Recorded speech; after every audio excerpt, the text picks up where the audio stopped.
온 세상에 소문난 교회. 따라하십시다. 온 세상에 소문난 교회. 이 같은 제목으로 은혜 받기를 원합니다. 여러분, 우리 하나님도 당연히 꿈이 있으시겠죠. 하나님이 갖고 계신 꿈 중에 교회를 향한 하나님의 꿈은 무엇일까? 하나님이 원하시는, 하나님이 바라는, 하나님이 계획하고 있는 그 교회의 모습은, 하나님이 꿈꾸시는 아주 이상적인 교회의 모습을 하나님은 성경에 기록해 놓으셨죠. 이것이 교회야. 이것이 교회야. 하나님도 교회를 향한 꿈이 있는 것처럼 목회자인 저도 교회를 향한 꿈을 갖고 있습니다. 하나님이 기뻐하시는 교회, 그리고 성도가 행복한 교회. 목회자의 보람이 있다면 이거죠. 목사님, 제가 우리 성도 주 예수교회를 만나서 너무 감사했고 행복했습니다. 그리고 우리 목사님을 만나서 제가 너무 행복합니다. 아멘을 별로 안 하는 거 보니까 여러분 이러면 곤란해지셔요. 나 A형인 거 알지? 상당히 소심해가지고 나 그런 줄 알고 또 오늘부터 있으면 어떻게 하려고 그래요, 여러분? 목사님 만나서 행복해요. 우리 교회를 만나서 너무 행복해요. 나도 여러분을 만나서 여러분 정말 행복하거든요. 자, 정말 하나님이 꿈이 담겨 있는 교회, 그리고 우리가 롤 모델로 삼아야 할 교회가 바로 로마 교회입니다. 오늘 바울 사도는 로마 교회를 8절 하반절에 이렇게 표현을 했죠. 너희의 믿음이 온 세상에 전파되면다. 너희의 믿음이, 로마 교회 성도들의 믿음이 얼마나 대단했는지 그 믿음이 온 세상에 전파되었다. Your faith is being reported all over the world. 온 세상에 너희의 믿음이 이미 보고됐어, 소개되었어, 소문이 났어. 따라하십시다. 온 세상에 소문난 교회. 아멘. 자, 저는 지난 목요일 제 목회 35년 여정 중에 또 한 번의 큰 고비를 넘었습니다. 지금까지 수많은 고비를 넘고 여기까지 왔지만 또 앞으로도 계속되는 고비가 당연히 있을 거예요. 또 한 번의 고비를 넘기면서 저는 오늘 진정한 교회는 무엇일까? 묵상을 하고 기도하는 가운데 가장 먼저 떠오른 것이 오늘 본문에 소개된 로마 교회였습니다. 이 로마 교회를 보면서 우리 성도 주 예수교회의 미래의 자화상을 다시 한번 그려보는 시간이었죠.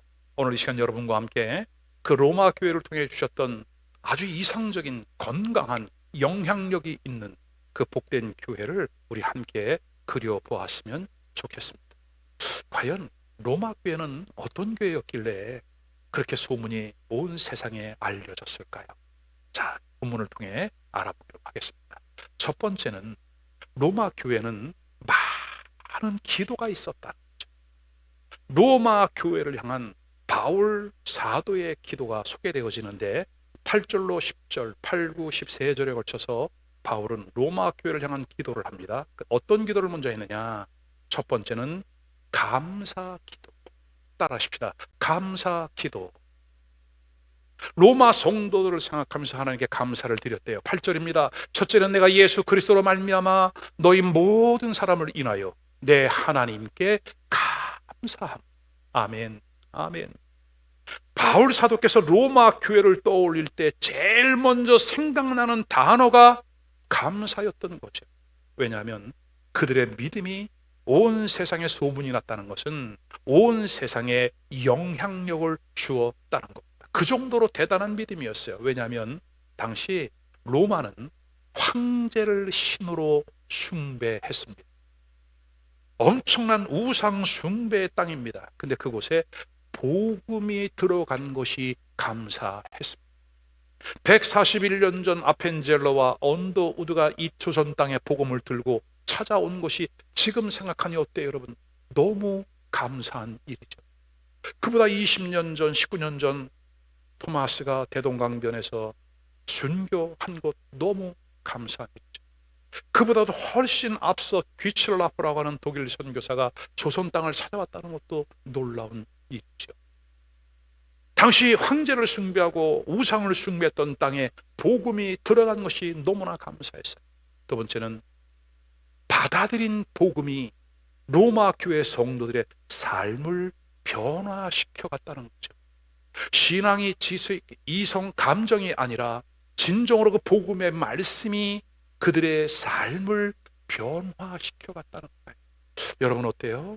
예수님 믿으면서 여러분의 인생관 혹은 가치관이 교정, 수정되고 있습니까? 내가 이렇게 사는 게 아니지. 오늘 간증자들의 간증처럼, 그렇구나, 내가 어릴 때부터 모태신앙으로 어릴 때 신앙생활을 해왔지만 내가 이렇게 사는 건 아니구나. 가치관의 수정, 신앙의 방향의 전환. 오늘 로마에 있는 성도들의 삶이 그러했다는 거예요. 세 번째는 마침내 변화된 소수 성도들의 삶을 통해서 당시 세계를 제패한 대로마 제국까지 변화시켰다. 아멘입니다. 여러분, 그들의 믿음이 아직 로마에 가보지도 않은 바울 사도의 귀에까지 들려왔다는 거예요. 바울 사도께서 로마서를 기록한 장소는 고린도입니다. 당시 주후 57년에서 58년경이니까 고린도에서 로마까지는 지도를 보시는 것처럼 지중해를 가로질러 가야 됐습니다. 약 1400km, 육로로 간다면 2100km 정도의 가깝지 않은 거리였어요. 근데 그 먼 거리에 있는 로마 교회에 대한 소문이 들려오기 시작을 했다는 거죠. 바울 사도가 이 로마서를 기록한 이후에 복음은 다시 한번 로마 땅에 더욱더 강력하게 퍼져나갑니다. 그리고 마침내 주후 313년 어떤 일이 일어나죠? 로마의 황제 콘스탄티누스가 밀라노 칙령을 선포하고 기독교를 공식 인정을 하게 됩니다. 세계를 제패한 콘스탄틴 황제의 무릎마저도 복음 앞에 꿇게 했던 것이 로마 교회의 믿음이었습니다. 여러분, 기독교의 능력은 숫자에 있지 않습니다.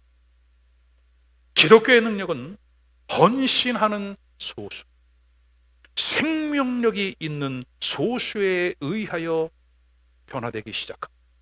미래학자인 아놀드 토인비가 말한 대로 창조적인 소수입니다.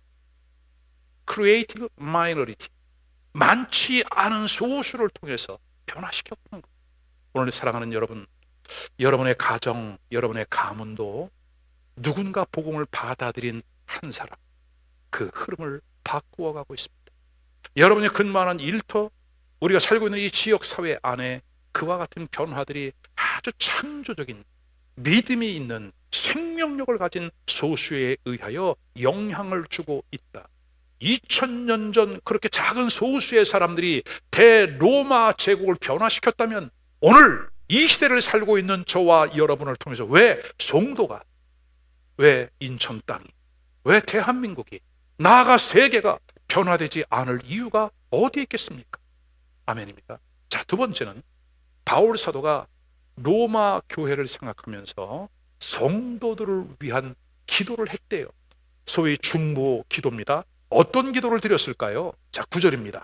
내가 그의 아들의 복음 안에서 내 심령으로 섬기는 하나님이 나의 증인이 되시거니와 항상 내 기도에 쉬지 않고 너희를 말한다.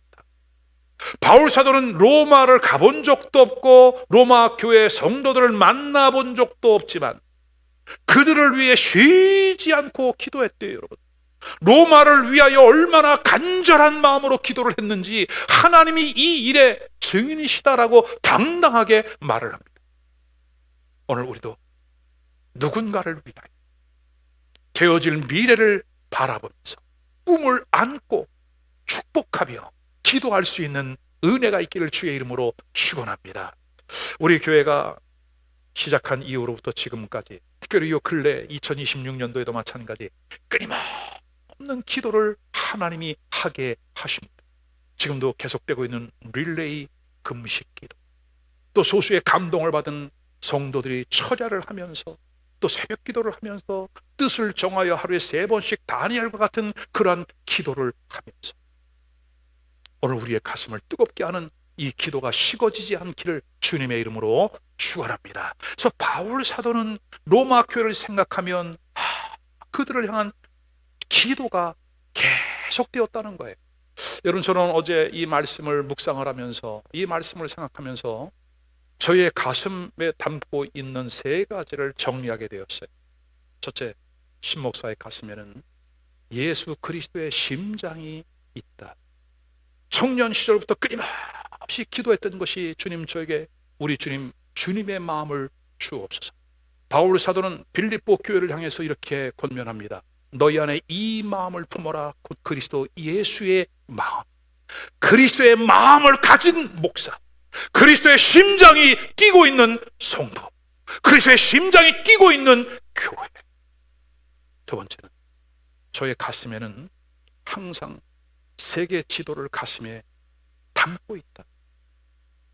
초신자 시절부터 하나님 아버지의 마음을 알고 난 그 이후로부터 지구본을 책상 위에 올려놓고 세계 지도를 벽에 붙여놓고 그 나라들을 집어가면서 기도했던 그 시간. 세 번째는 전 세계에 흩어져 있는 잃어버린 하나님의 자녀들, 나라의 경계가 다르고 인종이 다르고 문화가 다르고 살아가는 풍습, 언어가 다 다르지만 그러나 그들은 하나님이 창조하신 우리의 형제 자매들. 다만 우리는 잃었다가 다시 찾은 바가 되었고 그들은 여전히 잃어버린, 그러므로 그들은 잃어버린 나의 형제와 자매들, 그들의 얼굴을 눈을 감으면 떠오르지요. 그들의 초상화가 저의 가슴에 담겨 있다. 청년 시절부터 세계 복음화를 꿈을 꾸고 세계를 다니는 꿈을 꾸며 기도했죠. 그 꿈은 지금도 식어지지 않습니다. 지구촌 마지막 남은 한 사람이 구원받기까지, 그때까지 이 사명을 감당해야 되겠다라고 하는 것이 개인적인 바람이고 꿈. 이것이 이제는 우리 성도 주 예수 교회가 해야 할 일이고 꿈이 되었지요. 사랑하는 여러분, 함께 기도하고 이 일을 위해서 함께 갈 수 있는 우리 모두가 될 수 있기를 주의 이름으로 축원합니다.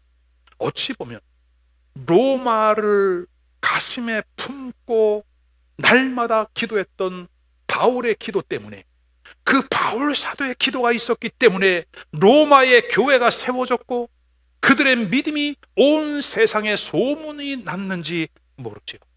지금도 우리 하나님의 역사는 기도를 통해 계속되고 있다. 세 번째로 바울은 이런 기도를 드립니다. 로마에 가고자 하는 그 개인의 소원 기도를 드려요. 로마에 있는 성도들을 생각하면서 나도 로마에 가야 하리라. 10절이죠. 어떠하든지 이제 하나님의 뜻 안에서 너희에게로 나아갈 좋은 길을 얻기를 구하노라. 바울의 기도는 개인적인 야망이 아니라 하나님의 뜻, 하나님의 비전을 따르는 기도였습니다. 우리가 이 성전은 우리에게 개척한 이후로 3번째 성전입니다. 개척 2년 만에 2번째 성전 센트럴 파크 앞으로 이전을 했고 그곳에서 6년을 지내면서 3번째 성전인 이곳으로 점프업을 하게 됐습니다. 이 교회로 오기 전에 저는 1년을 준비하면서 하나님 앞에 정말 많은 진솔한 기도를 드렸습니다. 어떤 기도일까? 하나님, 우리가 이쪽으로 가는 것이 신목사 개인의 야망입니까? 아니면 하나님께서 주신 그 비전을 이루기 위한 성취의 과정입니까? 왜냐하면 우리 교인들의 형편과 처지를 너무나 잘 알았기 때문에 저는 정말 매일 하루에도 몇 번씩 주님 앞에 눈물로 기도하면서 하나님의 뜻을 물었습니다. 하나님의 뜻이야? 아니면 이건 나의 야망이야, 욕심이야? 그때마다 주님이 주셨던 것은 약속된 말씀이었습니다. 비전이었습니다. 앞으로 이루어질 그 하나님 나라의 시간표를 저에게 너무나 분명하고 똑똑하게 풀어주시면서 이 일을 위하여 교회가 필요하고 이 일을 위하여 함께 가야 할 믿음의 동역자들을 내가 불러 모아 줄 거야. 심지어 네팔 선교를 갔을 때 여러분, 그 오지에서 교회에서 잠을 자는데 그 새벽에 꿈에 주님이 말씀하시잖아요. 사랑하는 종아, 내가 여기까지 온 것이 너무나 고맙다. 네가 여기까지 와서 나의 마음, 나의 자녀들에게 말씀을 전했으니 너희의 교회는 내가 책임질게. 그리고 내가 너희에게 너희 교회로 많은 성도들을 보내줄게. 그 작은 일 하나 했다고 주님께서 그 일을 귀하게 보시고 계속해서 성도들을 보내주고 계신 거였죠. 여러분, 그래요. 우리가 하나님의 일을 해나가면서 이것이 개인의 야망이냐, 하나님의 이름을 이용한 개인의 꿈을 성취하는 거냐, 아니면 정말 하나님의 뜻, 하나님의 계획, 하나님의 비전을 이루어가는 것이냐, 이것을 묻는 것은, 이것을 영적인 분별을 해나가는 것은 너무나 중요합니다. 오늘 바울 사도는 이렇게 말합니다. 이제 하나님의 뜻 안에서 하나님의 뜻을 따라 기도했고 가고자 했으나 로마서를 기록할 그 당시까지만 해도 바울이 로마에 갈 수 있는 길이 열리지를 않은 거예요. 여러분, 우리가 신앙생활하면서 약간의 괴리감, 혼돈을 갖고 있는 게 이건데 하나님의 뜻이 분명합니다. 근데 지금 나의 현 상황은 그렇지 않다는 거예요. 반대로 가는 경우도 없지 않아 있어요. 그러나 여러분, 흔들리지 마십시오. 하나님의 말씀이 그렇다면 그런 것입니다. 그 약속을 붙잡고 끝까지 가는 겁니다. 바울이 그렇게 로마를 가고자 했으나 그 길이 막혔다는 거예요. 오늘 13절에 이렇게 말씀합니다. 형제들아, 내가 여러 번 너에게 가고자 한 것을 너희가 모르기를 원하지 아니한다. 근데 지금 이 로마서를 기록하고 있는 지금까지도 그 길이 막혀 있다. 여러분, 우리는 분명히 신뢰합니다. 하나님의 뜻이 분명하면 반드시 길은 열리게 되어 있다. 할렐루야. 그게 두 번째로, 그럼 바울 사도께서 왜 그렇게 로마에 가기를 원했을까요? 세 가지로 정리해 드립니다. 첫 번째는 성령의 은사를 나누어 주기 위해서였어요. 11절입니다. 내가 너희 보기를 심히 원하는 것은 무슨 신령한 은사를 너에게 나누어 주어 너희를 어떻게 견고케 하려 함이라. 지금까지 바울 사도께서 이루어 놓았던 그 수많은 선교적인 사역과 업적의 그 기본 바탕은 어디에 있었다? 하나님의 성령의 충만과 그 성령의 능력, 말씀의 역사였다. 그래서 바울 사도는 로마서 12장, 고린도전서 12장에 성령의 9가지 은사에 대해서 아주 해박한 지식을 갖고 설명을 풀어 놓았습니다. 그리고 영적으로는 삼층천에 올라간 그런 그 깊은 영의 세계를 경험했던 거죠. 오늘 바울 사도의 그 역동적인 신앙의 배경이 성령의 역사였습니다. 바울 사도는 로마 교인들도 이 영적인 은사를 충만하게 경험함으로 그들이 이 로마 땅을 변화시켜 세계 복음화를 이루어가는 그러한 교화가 되기를 원했다. 그래서 오늘 이렇게 말씀하는 거예요. 신령한 은사를 너희에게 나누어 주어 너희를 더욱 견고케 하려 합니다. 사랑하는 여러분, 이제는 우리의 신앙을 한번 돌아보셔야 돼요. 나는 썬데이 크리스천, 노미널 크리스천, 명목상의 교회 다니는 신앙 조사를 하면 그냥 기독교 동그라미 치는 그런 사람인가? 아니면 정정을 성경적으로 이 시대가 어떻게 되어져 가며 앞으로 이루어질 일들을 미리 내다보면서 하나님의 자녀답게 이 시대를 주도하고 영향력을 주는 크리스천의 삶을 살아가게 될 것입니다. 여러분, 하나님의 말씀과 성령의 영적인 은사가 만나면 세상을 변화시키는 강력한 하나님의 능력이 되어 나타남을 믿으시기를 바랍니다.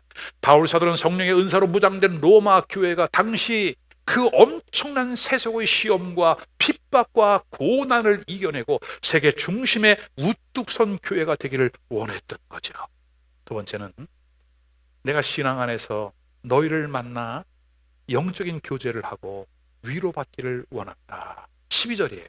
12절 같이 읽어봅니다. 시작. 이는 곧 내가 너희 가운데서 너희와 나의 믿음을 인하여 피차 안위함을 얻으려 함이라. 사랑하는 여러분, 우리가 때로는 영적으로 침체될 때가 있고 또 지금 만난 환경 상황을 혼자 이겨내기가 쉽지 않을 때가 종종 있어요. 그럴 때 여러분 누가 생각납니까? 우리 안에 신앙이 좋은 믿음의 식구가 떠올라. 우리 장로님들이 생각이 나고, 우리 권사님들이 생각이 나고, 우리 집사님들이 생각이 나고, 우리 목사도 생각이 나는데 우리 목사는 바쁠 것 같아. 근데 여러분, 분명히 말씀드리지만 상당히 바쁜 시간을 제가 보내죠. 그러나 저에게 있어 최우선순위는 여러분을 만나는 거예요. 여러분들이 언제든지 목양실 문을 두드리고 문자를 주든지 전화를 걸면 여러분과 영적인 상담을 나누고 교제를 하고, 그러면서 여러분들의 그 어떤 영적인 침체가 혹시 있을 때, 고민이 있을 때 함께 고민하고 함께 기도하고 격려하고. 아멘이에요. 우리가 어떤 어려움이 있을 때에 그 해결 즉답을 하는 것보다는 때로는 들어주기만 해도 그것이 그에게 힘이 될 때가 있고, 말을 하는 동안 스스로 답을 얻는 경우도 적지 않이 우리가 경험을 합니다. 그래서 우리가 함께 말씀을 나누고 함께 기도하고, 아멘, 마치 장작불이 모일 때 그 화력이 더 좋아지듯이 성도들은 모이셔야 합니다. 바울 사도도 지금까지 엄청난 영적인 일들을 이루었지만 그도 때로는 고독함이 왜 없었겠어요? 왜 힘듦이 없겠어요? 그때 로마 교회 성도들을 만나서 오픈 마인드, 마음의 문을 열고 서로 교제를 나누고 또 미래에 하나님이 이루어 가실 그 비전들을 나누면서 영적인 재충전 받기를 원했다. 여러분, 우리가 살고 있는 이 시대가 점점 더 이 혼란과 어둠의 시대가 가까워지고 있습니다. 히브리 기자의 말을 주목할 필요가 있습니다. 히브리서 10장 24절 25절입니다. 같이 읽습니다. 시작. 서로 돌아보아 사랑과 선행을 격려하며 모이기를 패하는 어떤 사람들의 습관과 같이 하지 말고 오직 권하여 그날이 가까움을 볼수록 더욱 그리하, 더욱 모이게 힘쓰자. 그런 의미가 있는 거예요. 바울 사도는 로마 교회 성도들과 교제를 나누고 더 큰 힘을 받아 다음 스테이지 나아가야 됩니다. 아멘. 세 번째는 로마 교회 성도들이 열매 맺는 삶이 있기를 원했던 거죠. 13절입니다. 형제들아, 내가 여러 번 너에게 가고자 하는 것을 너희가 모르기를 원치 아니하노니 이는 너희 중에서도 다른 이방인 중에서와 같이 무엇을 열매를 맺게 하려 함이로되. 따라합시다. 열매 맺는 교회, 열매 맺는 인생. 그래요. 여러분, 꽃이 피었어요. 근데 엄청난 태풍이 불어와서 꽃들이 다 떨어졌어. 열매 맺을 수 없어요. 그러나 오늘 바울 사도는 그 시대 속에 로마가 어떤 상황에 있음을 잘 알기 때문에 중간에 낙태하지 않고 중간에 실족하지 아니하고 곁길로 가지 아니하고 끝까지 열매를 맺는 성도의 삶이 있기를 원했다는 거죠. 오늘 여러분도 손만 대면 열려지는 역사, 여러분의 발걸음이 닿는 곳마다 형통하는 역사가 있기를 주의 이름으로 축원합니다. 축원합니다. 자, 오늘 말씀을 정리합니다. 따라합시다. 온 세상에 소문난 교회, 바로 성도 주 예수 교회. 아니, 다시 여러분, 그렇게 하면 안 됩니다. 온 세상에 소문난 교회, 바로 성도 주 예수 교회. 할렐루야. 내성적이니까 여기서 잘 안 해도 집에 가면서 많이 하시기 바래요, 여러분. 정말 하나님을 기쁘시게 되는 소문난 교회, 우리 성도 주 예수 교회가 로마 교회처럼 온 세상에 소문난 교회가 될 수 있기를 바랍니다. 어떤 소문이 나야 될까요? 따라하십시다. 오실 예수, 오신 예수, 다시 오실 예수, 오직 예수 그리스도를 주님 다시 오시는 그날까지 전파하는 교회. 아멘. 자, 바울 사도는 이 일을 위하여 내가 로마에 가기를 원했대요. 마침내 바울 사도가 로마에 간 이후 주후 313년 콘스탄틴은 밀라노 칙령을 통해서 기독교 국교를 승인했습니다. 정말 헌신된 소수와 교회가 세상을 완전히 변화시켜 나간다는 사실을 잊지 않기를 주님의 이름으로 축원합니다. 자, 결론 중에 결론이에요. 바울 사도께서 그러면 그렇게 로마에 도착한 이후 어떠한 삶을 살았을까? 궁금하죠. 사도행전 28장의 기록과 초대 교회의 전승에 따르면 바울은 주후 61년경에 로마에 도착합니다. 근데 그렇게 로마에 가기를 원했는데 하나님의 복음을 전하고 그리고 다음 스테이지 로마 전체를 복음화시킨 다음에 그는 스페인까지, 왜? 당시 세계관 속에 스페인이 땅끝이라고 생각을 한 거예요. 그러니까 바울은 자기의 인생을 마감하기 전에 땅끝까지 복음 전파하는 이 사명을 감당해야 되겠다라고 하는 분명한 믿음의 확증이 있었고 하나님의 시간표를 그는 보고 있었던 거예요. 근데 그렇게 위대한 하나님의 사도가, 하나님의 종이 복음을 들고 하나님의 나라와 그 영광을 위해 가겠다는데 어떤 모습으로 가게 되죠? 죄수의 신분이 되어 착고의 채인 채로 압송되어가는 바울 사도의 모습이 사도행전 28장에 기록되어 있어요. 여러분, 우리도 잘 생각해 보셔야 돼요. 하나님의 뜻이 분명하고 하나님의 선한 역사를 위해 나아가는데 생각지 않은 위기, 세상과 부딪힐 수 있다는 것. 그런 일을 만나거든 결코 실망하지 말고 신실하신 그 하나님을 신뢰하며 끝까지 나가는 역사가 있기를 주의 이름으로 축원합니다. 자, 주 61년경 로마에 도착했습니다. 그리고 2년 동안 가택 연금 상태로 부금이 되어지는 겁니다. 근데 이 2년 동안 자기 돈으로 셋집을 얻어서 아무것도 없어 셋집에 얻은 거예요. 월세를 사는 거죠, 여러분. 그 2년 동안 바울은 두 가지 중요한 일을 합니다. 첫째는 자기를 찾아오는 모든 사람 한 사람도 빼놓지 않고 복음을 전합니다. 자기의 형편을 넋두리 하지 않습니다. 모든 사람에게 끝까지 예수 그리스도에 대한 복음을 전했다.